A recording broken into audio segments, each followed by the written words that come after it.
This is Radio Now 95.3 FM. Come for the news, stay for informed conversations. Lagos State House of Assembly has been working to repeal the Lagos State Tenancy Law 2015 in a bid to offer greater protections for tenants in the state and better regulate the sector. Among other things, the new bill currently aims to tackle excessive advanced rent, poorly regulated real estate dealings, and prolonged eviction dispute. Joining the conversation is Justice Ojiena, a legal practitioner. Mr. Ojiena, good morning. Thank you for joining us on the conversation. Good morning to you. It's my pleasure. Can you start by just giving us a sense of what Lagos's new move is about and how you think it will play out for tenants and landlords alike?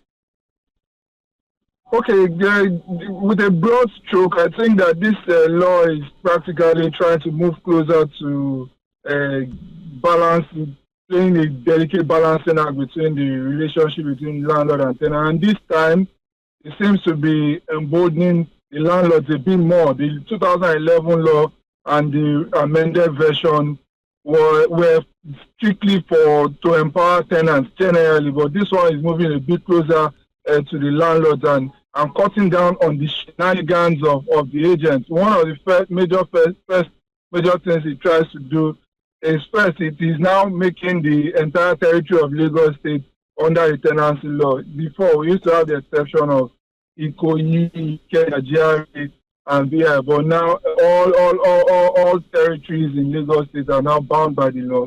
And the way it affects agents is first, you can't take beyond 5%. We have seen that we now live in a society where the agent almost takes 50% of 100% of, and sometimes even 200% of what a landlord is taking. So you can say an agent first, you must be registered with the real estate regulatory authority. And if you don't get registered, you're already contravening the law. You can't take beyond 5% of the rent, and you cannot hold on to the landlord's money for more than 7 days except if the landlord gives you his permission in writing, his or her permission in writing to hold on to that, to hold on beyond that. And if you contravene it, let's emphasize this, if you contravene this, you are liable to imprisonment for not more than 2 years or a fine of 1 million naira.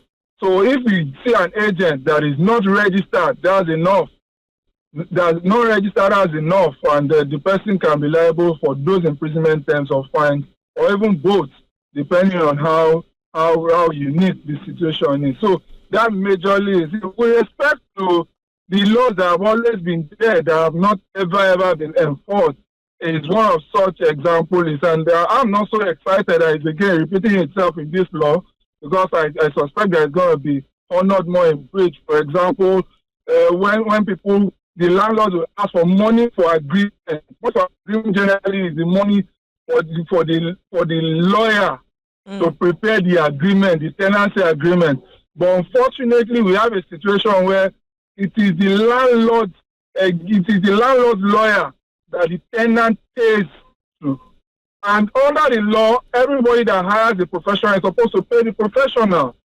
So the landlord is supposed to pay his own lawyer out of his own money, while the tenant is supposed to pay his own lawyer out of his own money. Right. But we don't see that. And even the monies that are paid to the professional, the landlord will say, oh, it's 50% to give you as a lawyer and things like that. So, Mr. Ojiena, let me ask you this. You know how they say the devil is in the details? Well, for us, in this case, the devil would be in implementation. And I don't know that it is realistic to see, tenants or would-be tenants suing landlords and whatnot. How do you expect the state will enforce this new law?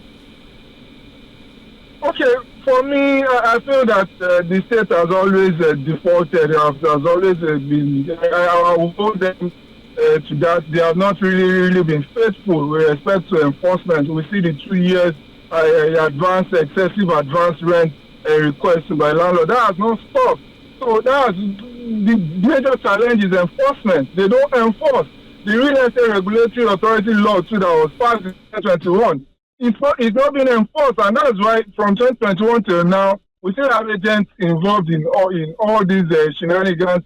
I feel that if the Attorney General really takes this serious, and decides to prosecute 1, 2, 3, 4, 5, and 10 tenants, and they bring the members of the fourth estate of the realm, like the media, to witness it and to make people know that this is the Lagos State government, especially the Ministry of Justice, is willing to enforce this law. I think that a lot of people will shift grounds on this point, because if that is not done, we'll just keep passing beautiful laws, as has always been the case in this country, and we will not have a change that the law is supposed to make to the society.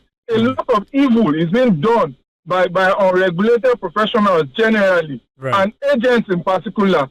So I feel that if they do this and they make serious examples, because deterrence examples is what will make people shift grounds. Because if you don't make examples, it will continue to be business as usual. Mr. Ojeano, thank you very much for your time and expertise on this conversation.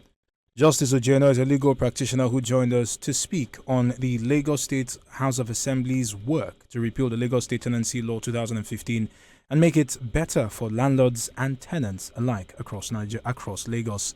You're still listening to Radio Now 95.3 FM Lagos. We urge you to stay tuned. In a few short moments, we talk medical matters with the NARD. Do stay with us. This is Radio Now 95.3 FM. Come for the news, stay for informed conversations.